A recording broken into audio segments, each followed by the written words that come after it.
Thank you sir.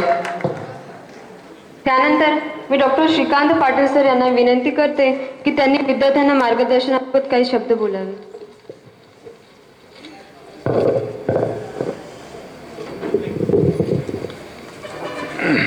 आमच्या मुलींनी सांगितलं काहीच शब्द बोलावे.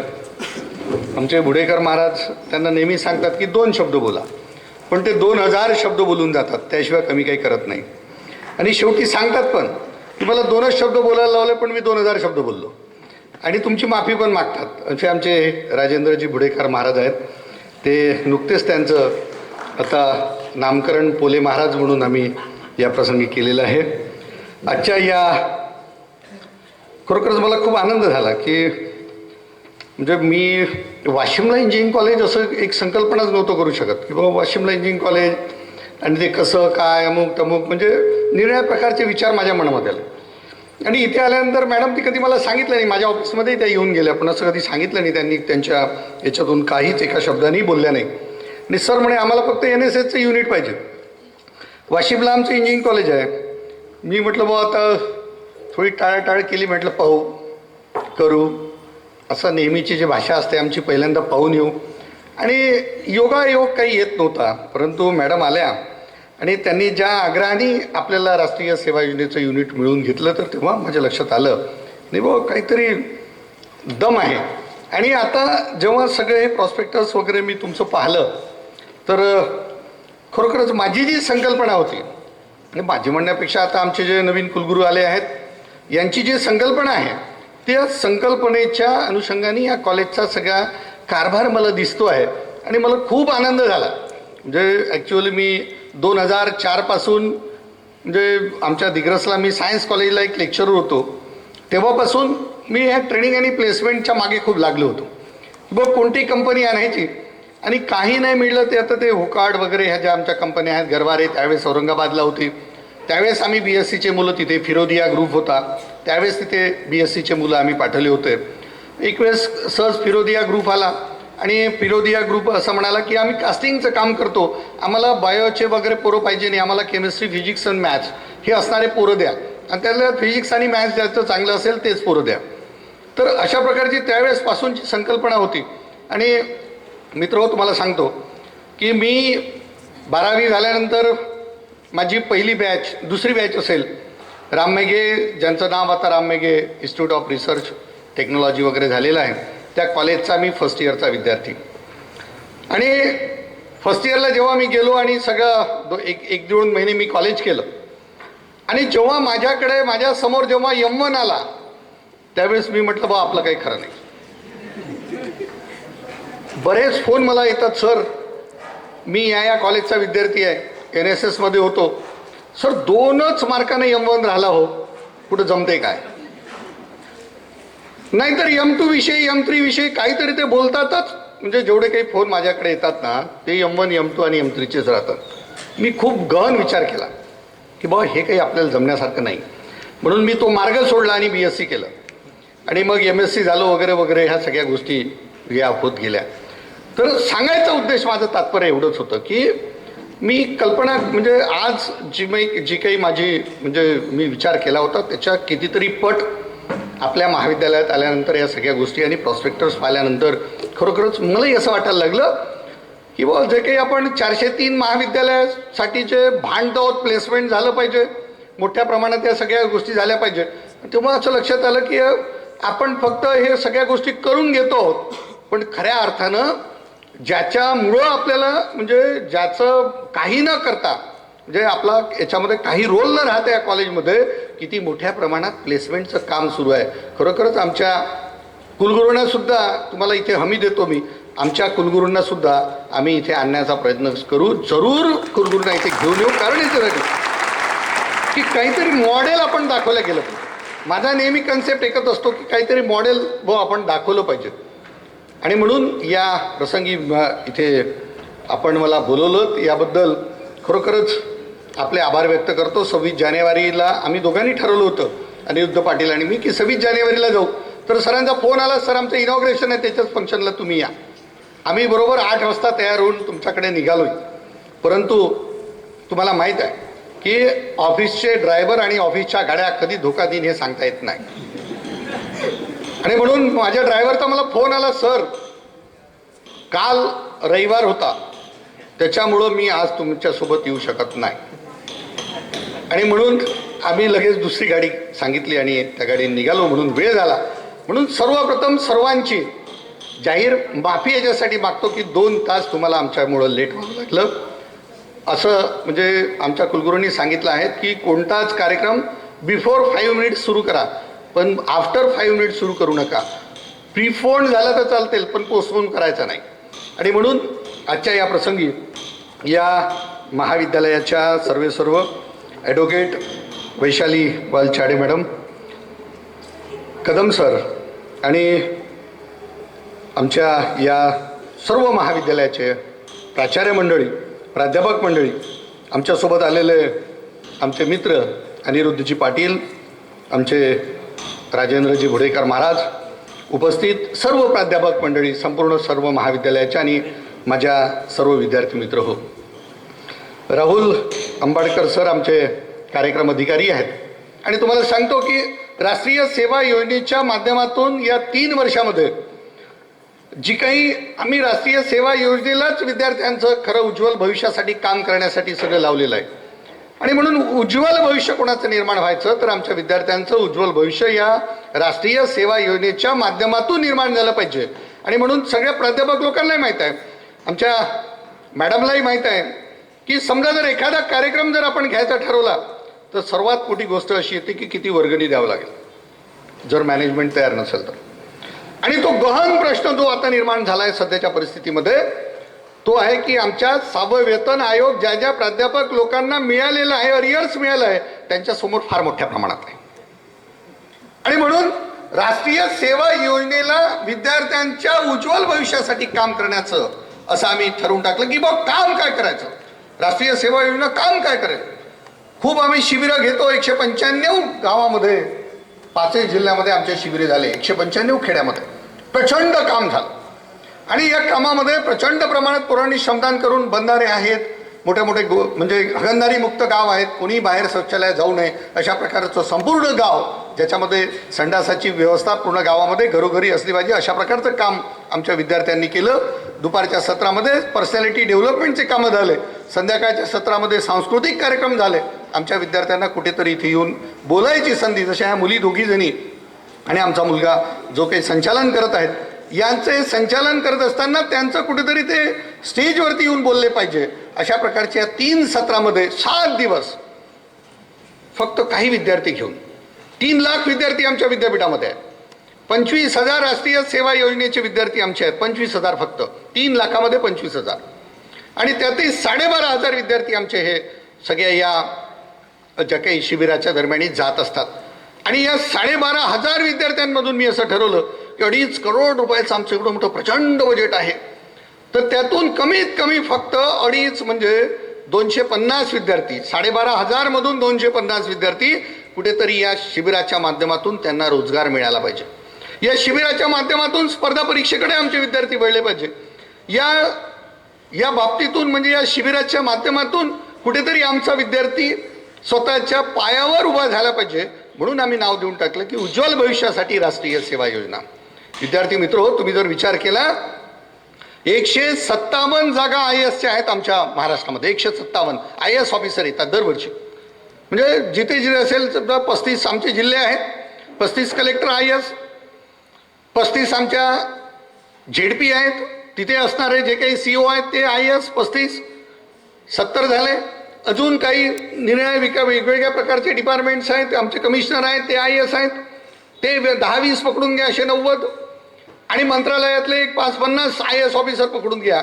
अशा प्रकारचे 157 IAS ऑफिसर सध्या महाराष्ट्रामध्ये मोठ्या मोठ्या पदावर काम करतात. आणि शोकांतिका हे आहे की या 157 पैकी 117 लोक जे आहेत ना ते बिहार आणि UPचे आहेत. ही शोकांतिका आहे. आणि म्हणून राष्ट्रीय सेवा योजनेच्या माध्यमातून आमचा विद्यार्थी कसा IAS होईल हे स्वप्न आम्ही बघत आहोत, कसा IAS हा होईल.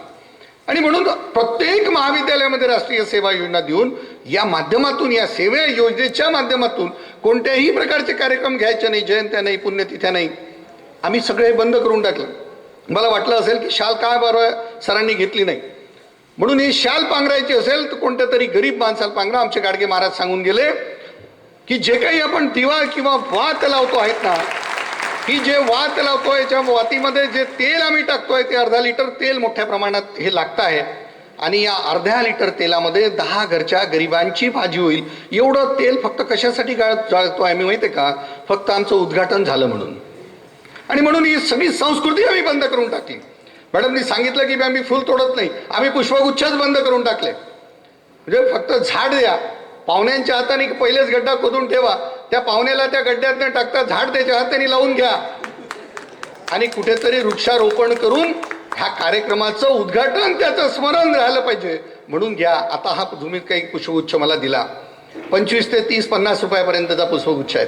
या 50 रुपयामध्ये 10 झाडं आले असते आणि या 10 झाडाचं वृक्षारोपण जर झालं असतं, कितीतरी प्रकारचं क्रेडिट, कार्बन, ऑक्सिजन याचं काम आपण केलं असतं. आणि म्हणून हेही सुद्धा आम्ही बंद करून टाकलं. प्रत्येक ठिकाणी हार पूर्ण बंद, जिथे तिथे हारच आहे. पा माणूस मेला ना त्याच्यावरही हारच आहे, माणूस निवडून आला ना त्याच्यावरही हारच आहे, माणसाला काही मिळालं ना त्यालाही हारच आहे. म्हणजे माणसाच्या जीवनात जिंकणं कधीच नाही, हारच आहे. आणि म्हणून हे कुठेतरी बदललं पाहिजे, कुठेतरी याच्यामध्ये आपला समन्वय हा साधला गेला पाहिजे. आमचे शिकणारे विद्यार्थी, या महाविद्यालयामध्ये येणारे विद्यार्थी जे आहेत ना, हे खूप हुशार विद्यार्थी आहेत. मला सांगा बरं, कोणतरी आता सेकंड क्लासचा मंदबुद्धीचा विद्यार्थी आहे का जो काही बाप कमावते, वराडी भाषेत बोलतो, बाप कमावते आणि पोरगा फक्त खाते, असं कोणी आहे का? हात वर करा बरं. म्हणून इथे येणारे पॉलिटेक्निक कॉलेज आहे, इंजिनिअरिंग कॉलेज आहे, आमचं BEd कॉलेज आहे, इथे येणारे विद्यार्थी CET मधून येतात, MBA करतात, म्हणजे हुशार विद्यार्थी आहेत. म्हणून मी नेहमी सांगतो, आर्ट्स कॉमर्स कॉलेजला जेव्हा मी जातो आणि सांगतो की बा किती वेळ आपण बापाच्या भरोशावर जिवंत राहणार आहोत, किती वेळ. सदा सर्वदा बाप कमावते, सदा सर्वदा योग तुझा घडावा, रात्रंदिवस आपलं जेवण सुरू आहे. कशाच्या भरोशावर? आपल्या बापाच्या भरोशावर. सदा सर्वदा योग तुझा घडावा, रात्री जेवण खाऊन सुन्न माझा देह पलंगावरती पडावा. उपाशी नको ठेवू गुणवंतानंता. रोज देवाला काय मागणं आहे आपलं? उपाशी नको ठेवू गुणवंतानंता, रोज बापाला मागणे हेची आता, सदा सर्वदा योग तुझा घडावा. काय चाललं मला समजत नाही या विदर्भातले. म्हणून मी म्हटलं की 157 पैकी 117 लोक बाहेरचे आहेत. का बाहेरचे आहेत? आम्ही का नाही? आम्ही का नाही तिथे? आमचा जो कमिशनर पाहिला ते उत्तर प्रदेशचे, आमचे जे कलेक्टर पाहिले ते बिहारचे, आमचा कमिशनर ऑफ पोलीस पाहिले अमितेश कुमार ते बिहारचे, आमच्या महानगरपालिका जी आहे आमची अमरावतीची, त्या अमरावतीचे महानगरपालिकेचे जे आयुक्त आहे नवीन सोना म्हणून, ते दिल्लीचे. अरे आमचं कोण वाली राहणार आहे? आमचं तर सगळं झालं आता. आणि तुमचं काय? म्हणून पालत्या घागरीवर किती पाणी टाकलं ना ती घागर भरत नाही. उलटा जर ग्लास ठेवला आणि त्या ग्लासमध्ये जर भरायचा प्रयत्न केला ना ते भरल्या जात नाही. म्हणून विद्यार्थी मित्र, तुमचं कुठेतरी ब्रेन वॉश झालं पाहिजे, ब्रेन स्टॉर्मिंग झालं पाहिजे. म्हणून आम्ही अनिरुद्ध पाटलांनी इथे आणला आहे. कुठेतरी घडा मोठे व्हा, या ग्रामीण भागातून, आपल्या विदर्भातून घडला पाहिजे आणि या महाराष्ट्राचं नेतृत्व आपण केलं पाहिजे. म्हणून एवढी मोठी एज्युकेशन सोसायटी, या सगळ्या सोसायटीच्या भरोशावर तिथे कुठेतरी आउटपुट आपण देण्याचा प्रयत्न करू का? हा एक विचार मनात घेऊन या 5ही जिल्ह्यामध्ये 403 कॉलेजमध्ये मोठ्या प्रमाणात आम्ही प्लेसमेंटचं काम करण्याचा प्रयत्न करतो आहोत. मागच्या वेळेस आमचे जेवढे काही कॉलेज आहेत त्यातले 200 सिलेक्टेड कॉलेज आम्ही केले आणि त्यातले जे प्लेसमेंट ऑफिसर आहे यांचं ट्रेनिंग घेतलं. 3 ऑगस्ट 2011 मध्ये आम्ही त्यांचं ट्रेनिंग घेतलं.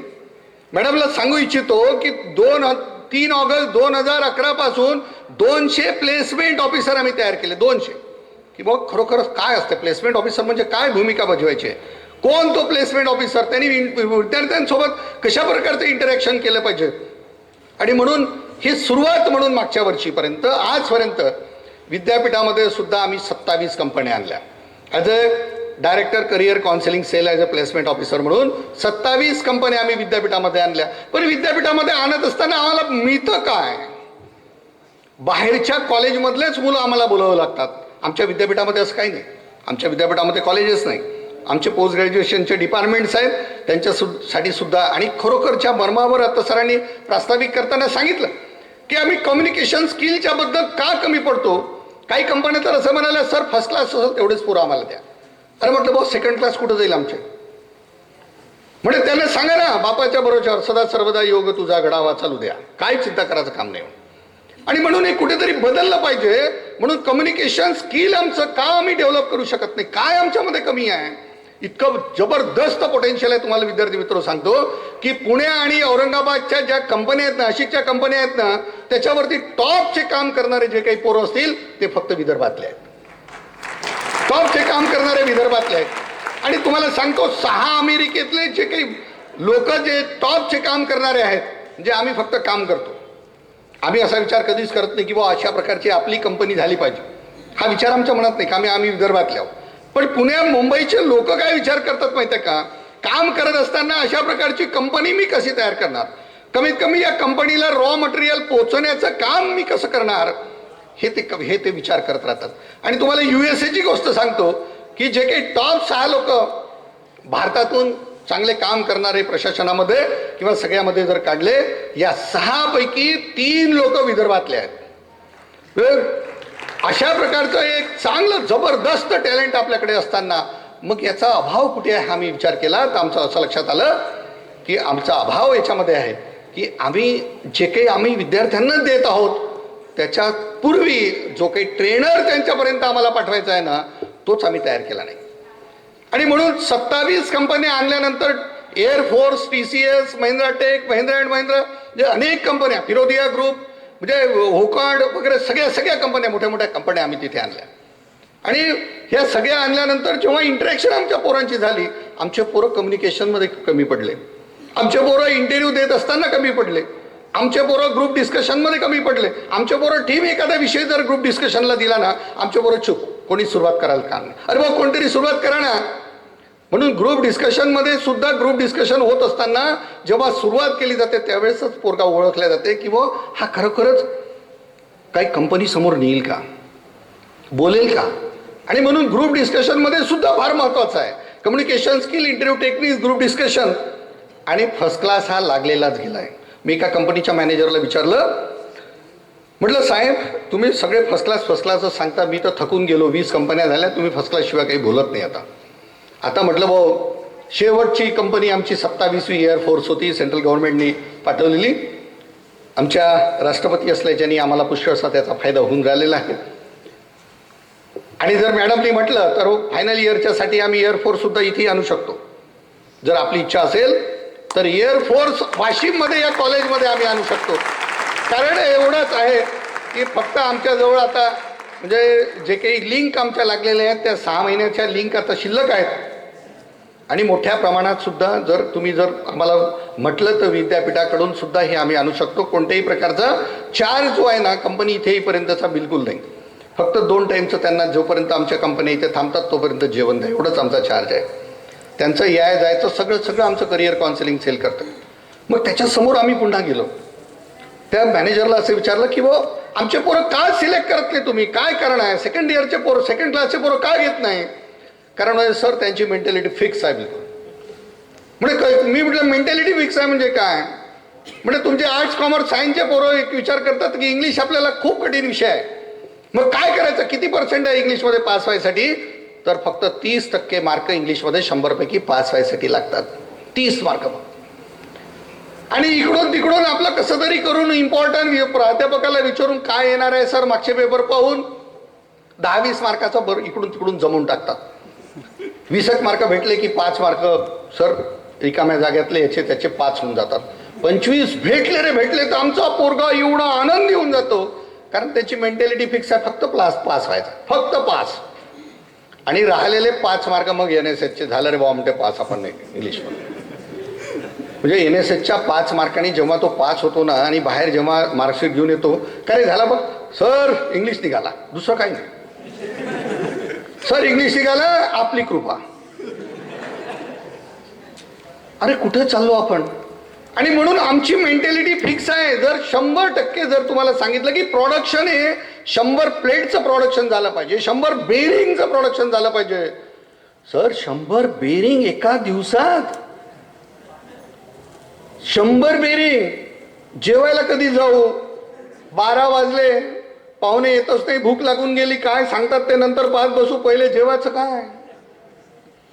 आणि म्हणून आम्ही काय करतो की फक्त आमचं जे पहा ना तुम्ही, केरळचे लोक येतात ना, मोठे मोठे, तुम्हाला माहित आहे ड्रिलिंग मशीन ज्या ड्रिलिंग करतात ते लोक पहा तुम्ही, काय काम एकसारखं सुरू राहतं. एक जण जातो, फक्त भात घेतो, त्यात वरण घेतो, पटापट पटापट फेकतो तोंडामध्ये, अजून कामाला तयार. आमचे पोरं, लोणचं आहे का, चटणी नाही केली का, मीठ कमी झालं, कढी आंबट थोडी कमी आहे, तर काय फक्त आमचं लक्ष कशात मध्ये आहे, जेवणामध्ये, खाण्यामध्ये. आणि म्हणून आमचं जे प्रोडक्शन आहे ना, 100 बेरिंगच्या ऐवजी आमचं सेकंड क्लास असणाऱ्या विद्यार्थ्यांचं प्रोडक्शन किती होते माहिती आहे का, 50%, 50 बेरिंग. आणि म्हणून जो फर्स्ट क्लासचा विद्यार्थी आहे ना, तो 100% एफर्ट्स घेतो, 100 मार्काचं 5ही युनिट करतो, की बाबा मला 5ही युनिटचे मार्क 100% मला लिहिता आलं पाहिजे, तेव्हा कुठं त्याला 60% 70% मार्क मिळतात. एवढा एफर्ट्स घेऊ. आणि म्हणून फर्स्ट क्लासचेच विद्यार्थी का, कारण ते 100% एफर्ट्स घेतात, म्हणून आम्ही 60% विद्यार्थी घेतो. असं एका मॅनेजरनी जेव्हा सांगितलं ना, तेव्हा मला खरोखर लक्षात आलं की नाही, आपण हे कुठेतरी बदललं पाहिजे. म्हणून माझ्याजवळ सगळ्या आता मी आणलेल्या माझ्याजवळ ज्या काही 1 2 3 4 ज्या काही पत्रिका आहेत ना, त्या जर तुम्ही पाहिल्या ना, मागच्या वर्षीचे कार्यक्रम विद्यार्थी कल्याण विभागाचे आणि या वर्षीचे कार्यक्रम मी संपूर्ण बदलूनच टाकले. जे मी दाखवलं, सगळे कार्यक्रम आमचे पहा कसे. स्वयंरोजगार निर्मितीची सुवर्ण संधी, आमचा कार्यक्रम. पंतप्रधान स्वयंरोजगार निर्मिती योजना, हे कार्यशाळा पॉम्पलेट पुऱ्या गावात वाटले. आणि अनेक रोजगार, जे बेरोजगार मुलं आहेत, जे ग्रॅज्युएट होऊन पांठेल्यावर उभे आहेत, त्यांच्यासाठी कार्यक्रम. पदवीधरांकरता करिअरच्या संधी, हा करंजगावला असलेला छोटंसं आमचं खेडत तो कार्यक्रम. त्यानंतर पदवीधरांकरता करिअरचं नेर परसोपनचा आमचा कार्यक्रम. म्हणजे तुम्ही जर पाहिलं, माझे हे 3-4च पत्रिका माझ्या सोबत आल्या, म्हणून तुम्हाला सांगतो की ग्रामीण भागामध्ये, विशेष करून ग्रामीण भागामध्ये, शहरी भागात तर मी देतच नाही, ते आपोआप विद्यार्थी करतात, बरोबर, त्यांना नेट त्यांचंच सुरू राहते. आपल्या ग्रामीण भागातलं नेटच सुरू राहत नाही. सर काय करावं, आम्ही बसलो होतो नेटवर पण कनेक्टच नाही होत, दिवस कनेक्ट नाही होतो, आहे तर 12 तास लोड शेडिंग आहे. ह्या आमच्या तक्रारी आहेत. आणि म्हणून या ज्या काही जे काही कार्यक्रम मी दिले आहेत ना, हे कार्यक्रम सगळे ग्रामीण भागामध्ये, कोणताच कार्यक्रम शहरी भागामध्ये नाही. अमरावती नाही, यवतमाळ नाही, जे शहरी भाग खरोखर आहेत की ज्यांना मिळतं तिथे आम्ही पाठवतच नाही. पण ग्रामीण भागामधला आमचा, शेतकऱ्यांचा, शेतमजुरांचा, गरिबांचा, जो सर्वसामान्यांचा जो मुलगा आहे ना, याला कुठेतरी मिळालं पाहिजे, हा या खरोखर करिअर काउन्सिलिंग सेलचा महत्वाचा मुद्दा आहे. आणि म्हणून राष्ट्रीय सेवा योजनेला सुद्धा, जे आमची राष्ट्रीय सेवा योजना आहे ना, त्या राष्ट्रीय सेवा योजनेचं सुद्धा 23 जानेवारीला 195 जेवढे आमचे युनिट आहे ना, त्या युनिटच्या 200च युनिट, 50च युनिट, म्हणजे युनिट म्हणजे पथक, मराठीमध्ये त्याला 200चं पथक, 200 विद्यार्थी त्याच्यामध्ये असतात ना, ते 200चं पथक. त्याला एक कार्यक्रम अधिकारी असतो, एक फिमेल कार्यक्रम अधिकारी असते. म्हणून या कार्यक्रम अधिकाऱ्याचं आम्ही ट्रेनिंग घेतलं पुन्हा 23 जानेवारीला. आता 4,500 कंपन्या, म्हणजे ती कंपनीचं नाव काय, त्या कंपनीचं प्रोडक्शन काय, कोणतं प्रॉडक्ट ती कंपनी तयार करते, त्याच्या एचआरचं नाव काय, त्याचा मोबाईल नंबर, त्याचा ईमेल नंबर, त्याची वेबसाईट, आणि ते कंपनी कुठे एस्टॅब्लिश आहे, अशा 4,500 कंपन्या आम्ही कलेक्ट केल्या, त्या एका सीडीमध्ये टाकल्या. 195 गावामध्ये प्राथमिक प्रयोग करून आम्ही पाठवला. यातल्या काही नाही, 4,500 पैकी कमीत कमी एकच कंपनी तुमच्या गावामध्ये बोलवा. आमच्या मुलांना कुठेतरी रोजगार मिळाला पाहिजे, आमचे मुलं आमच्या पायावर कुठेतरी उभे झाले पाहिजे, ग्रामीण भागातला मुलगा हा कुठेतरी उभा झाला पाहिजे. आणि यांनी आपल्यासोबतच अजून 4 लोक कसं नेता येईल.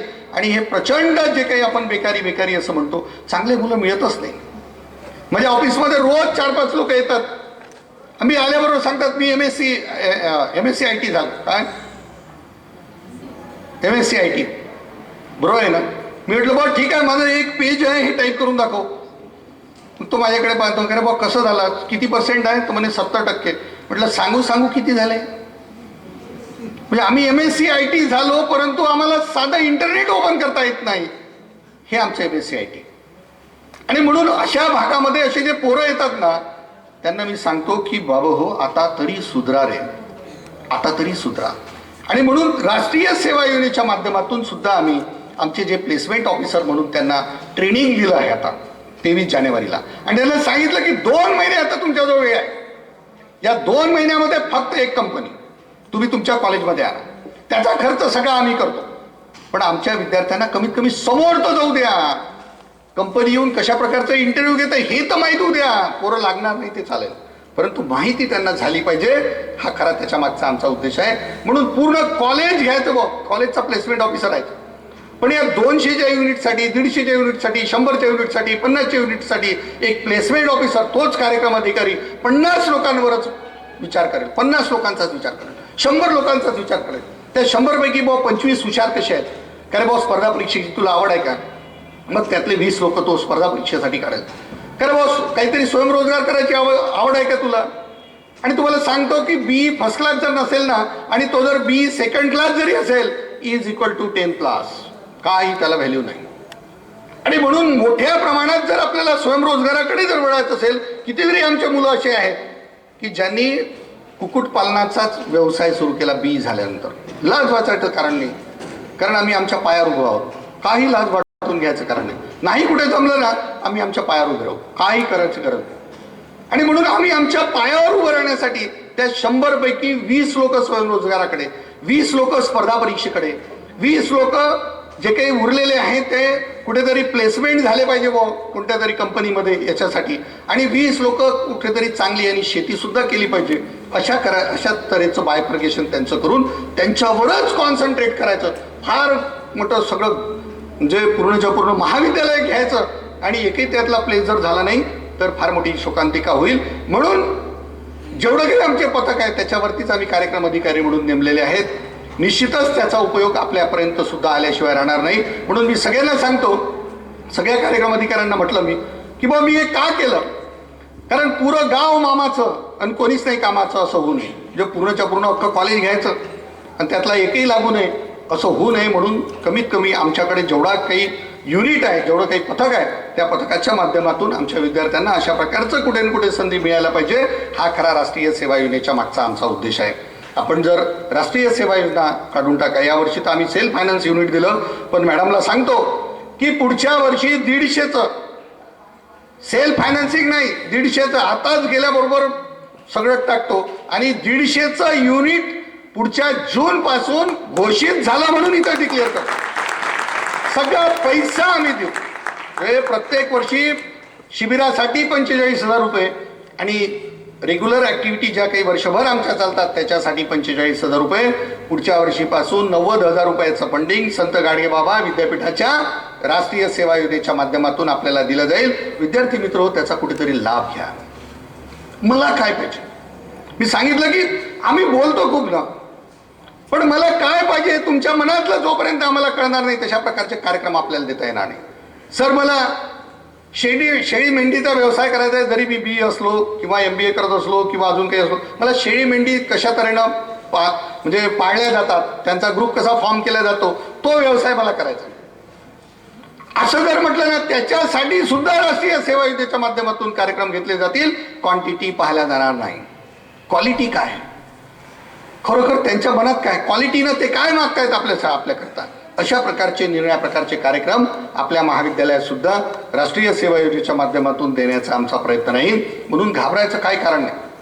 मी कुठून आलो आहोत, मी कोणत्या कास्टमधून आलो आहोत किंवा मी कोणत्या फॅमिलीमधून आलो आहोत, मी श्रीमंत आहे की गरीब आहे, हा भेदभावच म्हणून टाकला. म्हणून आमच्या विद्यापीठाला संत गाडगेबाबा विद्यापीठ हे नाव दिलं गेलं.